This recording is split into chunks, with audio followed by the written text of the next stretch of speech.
નમસ્કાર દર્શક મિત્રો, ચંચળ ન્યૂઝ ચેનલમાં આપનું હાર્દિક સ્વાગત છે.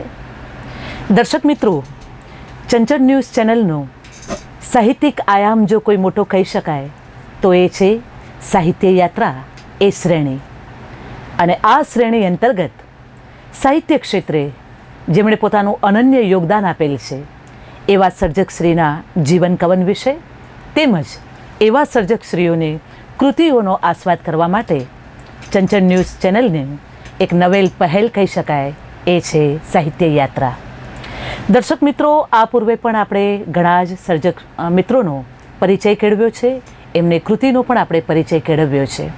મૂળ ઉદ્દેશ એ જ છે, સર્જકથી આપણે વાકેફ થઈએ, એમના કૃતિથી આપણે માહિતગાર થઈએ, જાણીએ અને એમાંથી કશુંક નવું શીખીએ. આ મૂળ ઉદ્દેશ્ય છે. અને એ ઉદ્દેશ અંતર્ગત જ આજે આપણે એવા વિશિષ્ટ સર્જક જેમનો ઉલ્લેખ કરવા જાઉં તો મને એમ લાગે છે કે જેમના મૂળમાં જ શબ્દોએ રાજ કર્યું છે તેવા મોરારભાઈ રૂપારેલના જીવન કવન વિશે તેમજ તેમના સાહિત્યની જે યાત્રા છે એ વિશે આપણે માહિતગાર થશું. દર્શક મિત્રો, મોરારભાઈનું જ્યારે નામ લેવાય છે ત્યારે નજર સમક્ષ એક નવલકથાકાર, એક નવલિકાકાર, એક સંપાદક અને એથી વિશેષ જો કહેવા જઈએ તો એક શ્રેષ્ઠ સર્જક, સત્વશીલ સર્જક તરીકે એમનું ચિત્ર નજર સમક્ષ આવે છે. કચ્છના પરિપ્રેક્ષ્યમાં એમણે એમની અનેક કૃતિઓ એનું આલેખન પણ કરેલ છે. એવા સર્જકશ્રીનો પરિચય કેળવવા, એવા સર્જકશ્રીની કૃતિઓનો આસ્વાદ કરવા માટે આજે આપણી સાથે ચંચળ ન્યૂઝના સ્ટુડિયોમાં બે વ્યક્તિ વિશેષ ઉપસ્થિત છે, જેમાંના પ્રથમ છે શ્રી લાલજી મેવાડા સાહેબ. આમ તો એમનું ઉપનામ સ્વપ્ન છે, પણ હકીકતમાં તેઓ કચ્છી ભાષાને સમર્પિત એક સર્જક છે. કચ્છી ભાષામાં તેમણે અનેક પુસ્તકોનું ખેડાણ કર્યું છે, અનેક પુસ્તકો તેમણે કચ્છી ભાષાને આપ્યા છે અને એટલા જ પુસ્તકોથી, એટલા જ સન્માનથી તેઓ સન્માનિત પણ થયેલા છે. એવા વિશિષ્ટ સર્જક અને આજના આપણા વક્તા મેવાડા સાહેબનું આપણે સ્ટુડિયોમાં સ્વાગત કરીએ છીએ. નમસ્તે સાહેબ. દર્શક મિત્રો, બીજા એવા આપણા વ્યક્તિ વિશેષ આજના વક્તા છે પ્રોફેસર ચૈતાલીબેન ઠક્કર. ચૈતાલીબેન ઠક્કરનો પરિચય આપીએ તો તેઓ હાલે ભુજની આર લાલન કોલેજમાં ગુજરાતી વિભાગમાં પ્રાધ્યાપક તરીકે તેઓ ફરજ બજાવે છે. ચૈતાલીબેને ગુજરાતીના અનેક સર્જકોનું વ્યાખ્યાનો પણ તેમને આપેલા છે અને ન માત્ર વ્યાખ્યાનો આપેલા છે પણ તેમના વ્યાખ્યાનો પુસ્તકો રૂપે પણ પ્રકાશિત થયેલ છે. તેવા ચૈતાલીબેનને પણ આપણે આજે સ્ટુડિયોમાં સ્વાગત કરીએ છીએ. નમસ્તે ચૈતાલીબેન. દર્શક મિત્રો, થોડા વર્ષો પૂર્વે ભુજના મહારાવ શ્રી વિજયરાયજી સાર્વજનિક પુસ્તકાલયમાં મોરારજી રૂપારેલના જીવન કવન ઉપર તેમના સર્જન યાત્રાની, તેમને આલેખેલી જેટલી કૃતિઓ છે એ બધાનું સરસ રીતે સાહિત્ય ભાવક અભિવાદન એક થયેલું, જેમાં આપણા બંને વિશિષ્ટ વક્તાશ્રીઓએ વાણીથી અને તેમના લેખનથી તેમણે એમનું જીવન કવન આલેખેલું. આ ક્ષણે એમની સાથે રહેલા સ્વસ્થતાથી યાદ કરતા જાણીતા ઇતિહાસકાર અને નવલકથાકાર એવા ઉમિયાશંકરભાઈ અજાણી પણ આ મણકામાં જોડાયેલા હતા. આ બધાની સ્મરણ યાત્રાને સાથે કરતા ચૈતાલીબેન, પ્રથમ પ્રશ્ન મને આપને પૂછવાનું મન થાય, મોરારજીભાઈનું જીવન કવન અને એમનું જીવનનું જે આલેખન છે એ વિશે આપ પ્રકાશ પાડશો? સૌ પહેલાં તો એમના જીવન અંગે વાત કરીએ તો એમનું જે જન્મનું સ્થળ છે એ કલકત્તા રહ્યું. મૂળ વતન કચ્છ, પણ પારિવારિક સંજોગોને કારણે પિતાનો વ્યવસાય એ કલકત્તા ખાતે સ્થિર થયો અને જ્યારે એમનો જન્મ થયો ત્યારે કુટુંબમાં દોમ સાહેબી અને ગર્ભ શ્રીમંત પરિવારમાં એમનો જન્મ ઓક્ટોબર 1935માં. અને એક તબક્કે કચ્છ આવવાનું થાય છે. સ્વાભાવિક છે કે વતન છે એટલે કલકત્તાથી આવજા છે, ભુજ સાથેનો નાતો છે અને બને છે એવું કે ભુજ આવે છે સપરિવાર. મોરારજીભાઈની ઉંમર ત્યારે ખૂબ નાની અને બને છે એવું કે કોઈ એવી પરિસ્થિતિ સર્જાય છે કે એમની આર્થિક પરિસ્થિતિ કુટુંબની પડી ભાંગે છે.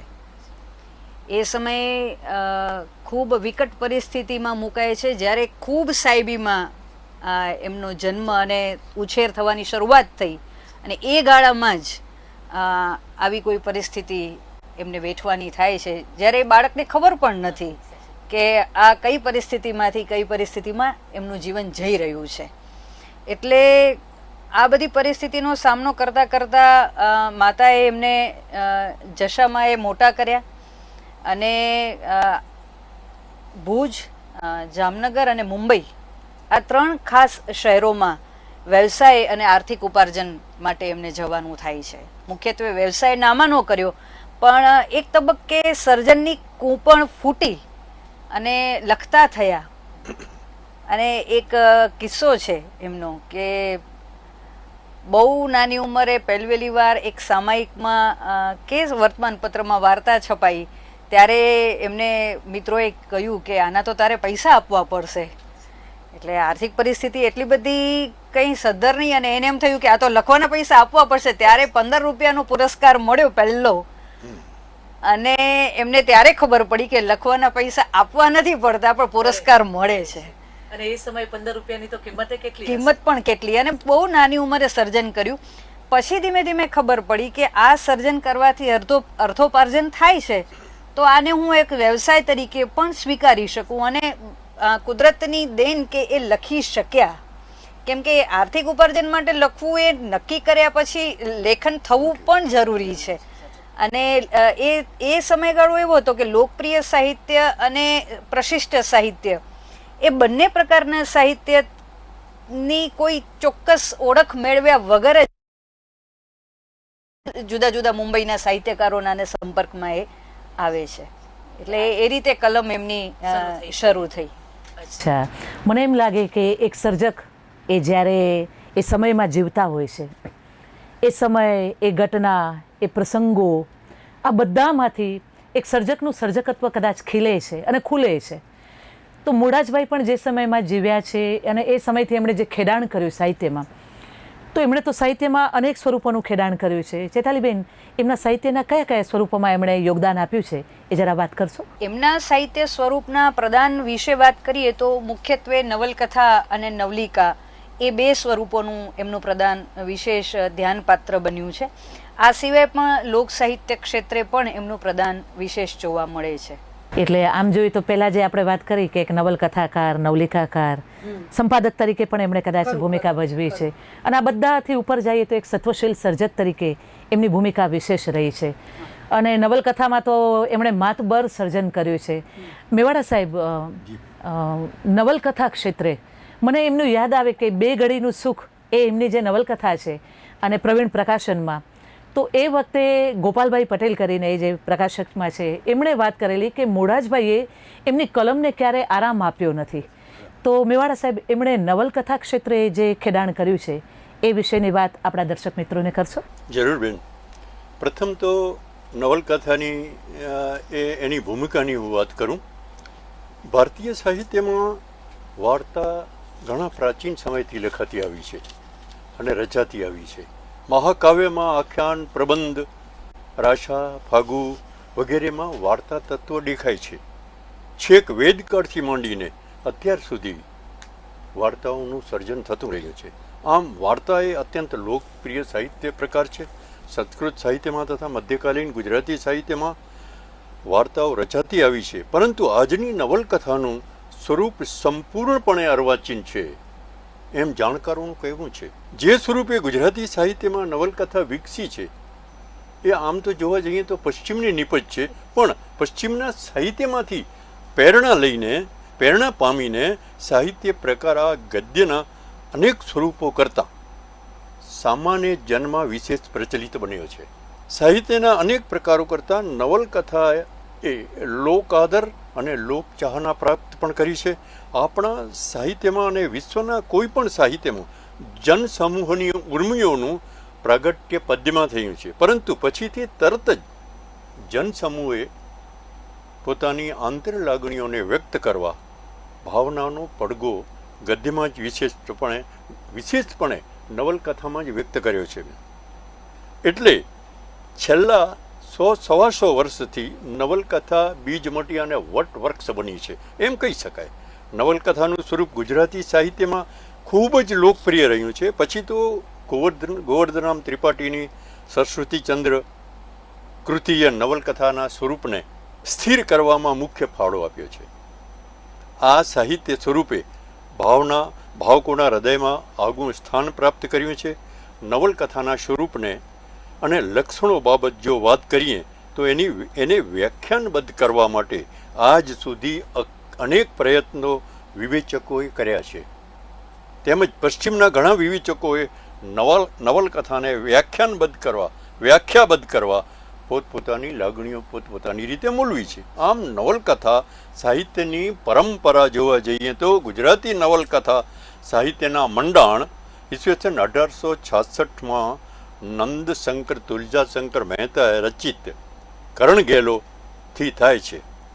પણ એથી પહેલાં હિન્દુસ્તાનનું ઝૂંપડું એ નામની એક નવલકથા લખાઈ હતી. છતાં નવલકથાના સ્વરૂપ અને લક્ષણોની દ્રષ્ટિએ કરણઘેલો પ્રથમ નવલકથા બની રહે છે એમ કે માની શકાય. ઈસવીસન 1866થી કરણઘેલો અને ઈસવીસન 1887માં સરસ્વતીચંદ્ર એટલે 21 વર્ષના ગાળામાં લાંબા ગાળા બાદ નવલકથાનો વિકાસ અને વેગ ઝડપથી રહ્યો છે, એમાં કોઈ શક નથી. ગુજરાતી સાહિત્યમાં આજનું નવલકથા સાહિત્ય ખૂબ જ વિકાસ પામ્યું છે અને લોકપ્રિય પણ બન્યું છે.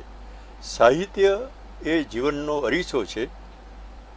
એ વિધાનને અનુસરવા જીવન અને જગતમાં જે કંઈ બને છે તેનો પ્રભાવ સાહિત્યમાં પડ્યા વગર રહેતો નથી. સાહિત્ય એ જીવન સાથે અવિરતપણે જોડાયેલો છે. કહો કે સાહિત્ય અને જીવન એક સિક્કાની બે બાજુઓ છે અને મુખ્યત્વે સાક્ષરો નવલકથાના સ્વરૂપને એટલે કે એના ચિત્રણને 6 ભાગોમાં વિભાજિત કર્યું છે. વસ્તુ સંકલન એટલે કે કથા વસ્તુ, પાત્રાલેખન એટલે કે ચરિત્ર વર્ણન, સંવાદો ડાયલોગ, કથન કેન્દ્ર, વાતાવરણ, સ્થળ, કાળ, ભાષા અને શૈલી. અહીં ગોવર્ધનરામ ત્રિપાઠીથી પન્નાલાલ પટેલ સુધીની નવલકથાઓની અસર સમયના સાહિત્યકારો ઉપર પડે એ સ્વાભાવિક છે. જેમાં કચ્છના આપણા મૂળરાજ રૂપારેલ પણ આ ધારા પ્રવાહમાં વયા છે એમ કહી શકાય બેન.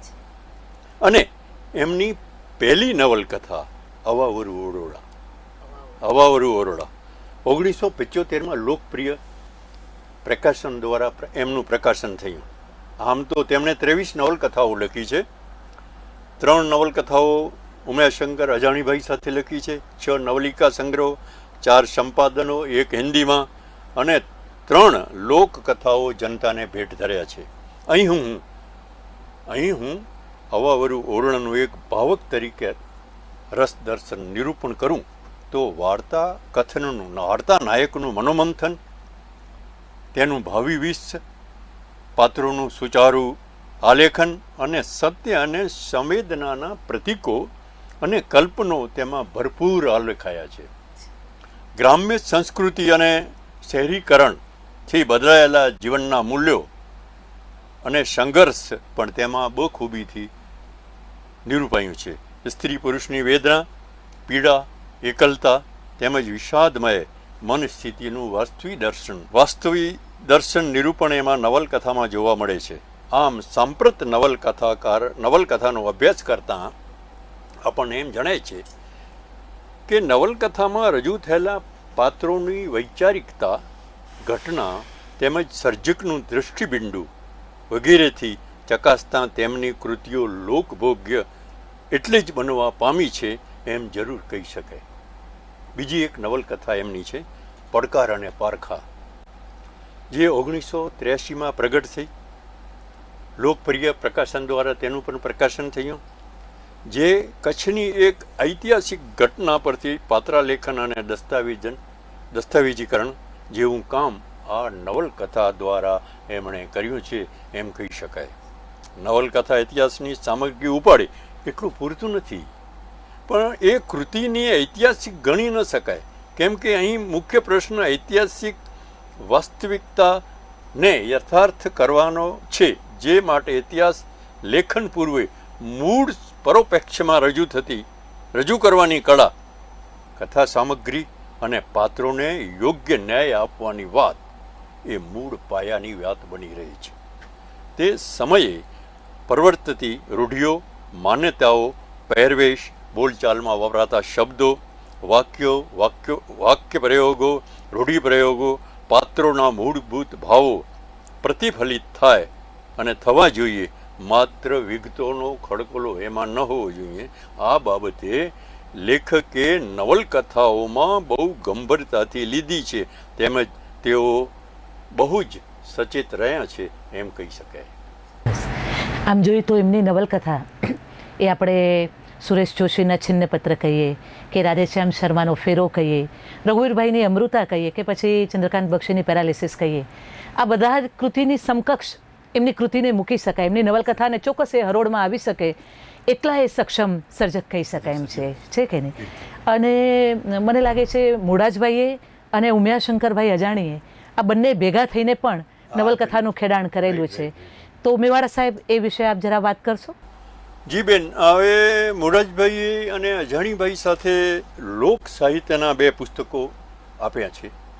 ઉમિયાશંકર અજાણી સાથે કર્યા અને ઉમિયાશંકર અજાણી મૂળરાજ રૂપારેલની વાર્તા સૃષ્ટિ નામના તેમના એક સંશોધન પેપરમાં એમ જણાવે છે કે ઘણા એવા સર્જકો હોય છે કે તેમનું સર્જન દાદ માગી લે તેવું હોય છે, પણ વિવેચકોની દ્રષ્ટિ તેના તરફ જતી નથી.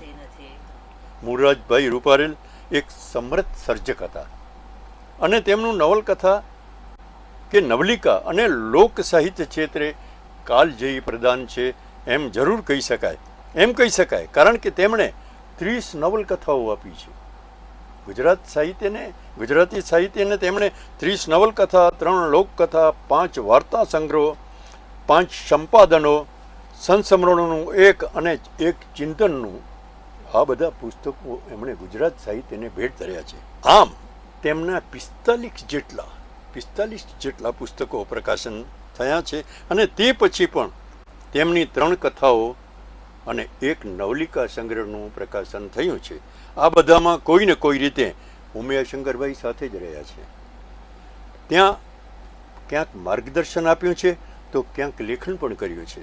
તેઓ લખે છે કે મોરાજભાઈના સમગ્ર સર્જનમાં 3 સ્થળોનું પરિવેશ છતું થાય છે. સમગ્ર સર્જનમાં ઉમિયાશંકરભાઈએ લખ્યું છે કે એક તો તેમના પૂર્વજોનું વતન કચ્છ, માતૃભૂમિ, જન્મભૂમિ નહીં પણ માતૃભૂમિ, જન્મભૂમિ કલકત્તા અને કર્મભૂમિ મુંબઈ. નવલિકા ક્ષેત્રે તેમના 6 સંગ્રહો પ્રગટ થયા. એક ચૂપચાપ, આંસુના શિલ્પ, મારી વાર્તાઓ, અસલી ચહેરાઓ, સ્વીકાર અને ફો. આ કચ્છી શબ્દ છે. ફો એટલે અભિમાન. નવલિકા ક્ષેત્રે તેમનું પ્રથમ નથી પણ તેમનો સંગ્રહ ચૂપચાપ.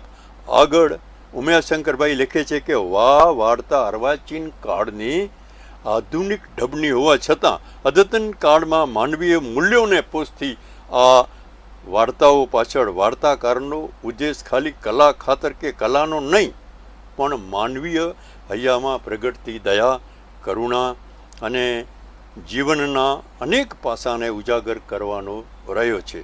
મોરાજભાઈની વાર્તાઓમાં આધુનિકતા હોવા છતાં ગાંધી યુગના સાહિત્યિક મૂલ્યોને પણ તેમણે ઝીલ્યા છે.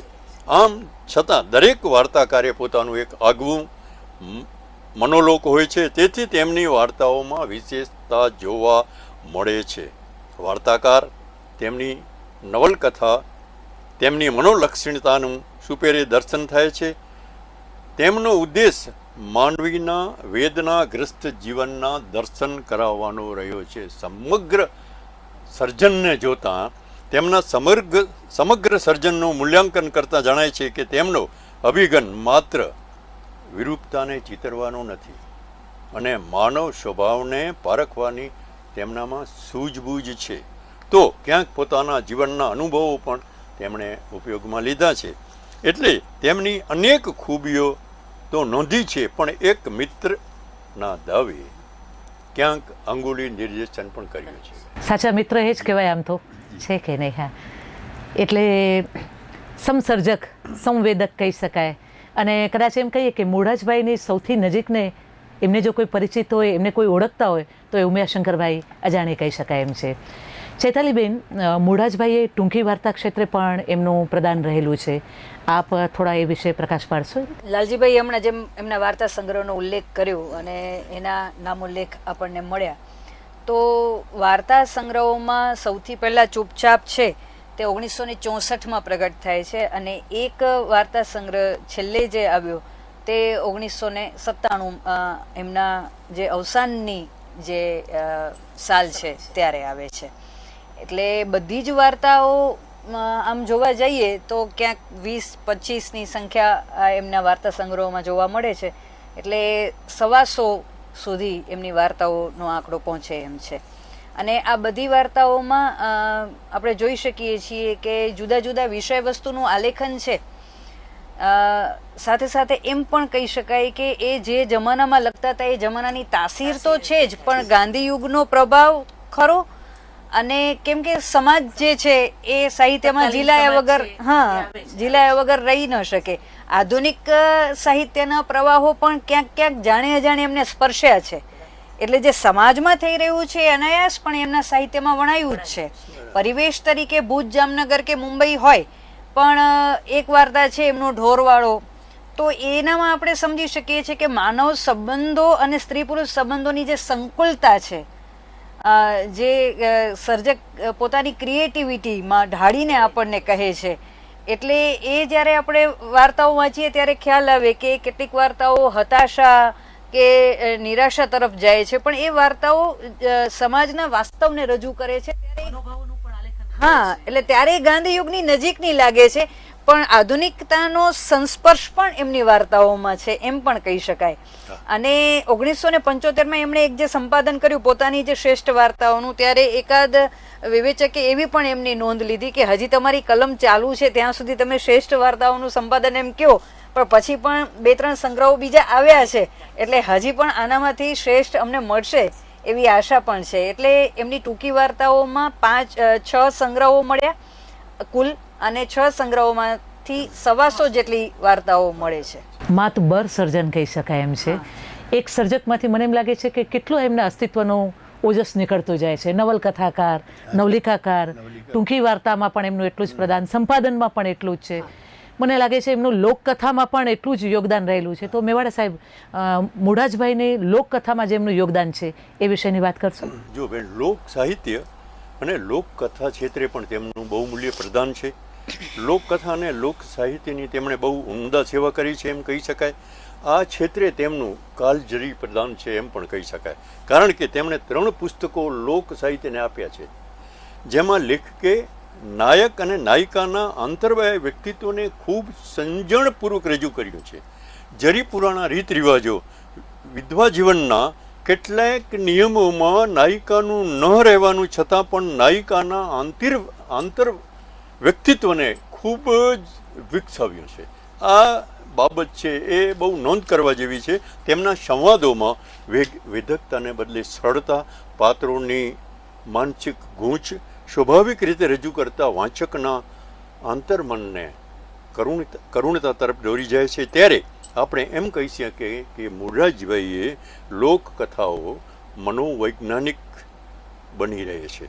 તે માત્ર પરંપરાગત લોકશૈલીની નથી, તેમાં આપણને ક્યાંક ક્યાંક આધુનિકતાના પણ દર્શન થાય છે. તો બુદ્ધાત્મક કે વફાદારી, ફરજ, નિષ્ઠા અને એકબીજા પ્રત્યેની સમર્પિત ભાવના લોકકથાના પરંપરાગત ઢાંચામાં ન રહેવાથી સમાજલક્ષી બની રહી છે એમ કહી શકાય. સમાજ જેમાંથી પ્રેરણા લઈ શકે એવી જાતની કથા વસ્તુનું નિરૂપણ એ સમાજ સેવા જ છે. અને એમનું પ્રદાન કોઈ સમૂહલક્ષી નથી અને કોઈ ક્ષેત્રે પણ સમાજલક્ષી પ્રદાન એમનું તુલનાત્મક નહીં પણ અમૂલ્ય ગણી શકાય. કહેવાનું તાત્પર્ય આ છે કે મૂળરાજભાઈનું પ્રદાન લોક સાહિત્ય ક્ષેત્રે પણ અમૂલ્ય રહ્યું છે. એટલે મને એમ લાગે છે કે કોઈ સર્જક છે એ વયથી જ્યારે એ જીવન મરણનું જે છે પણ એની કૃતિ છે એ ચિરંજીવ રહે છે કે નહીં?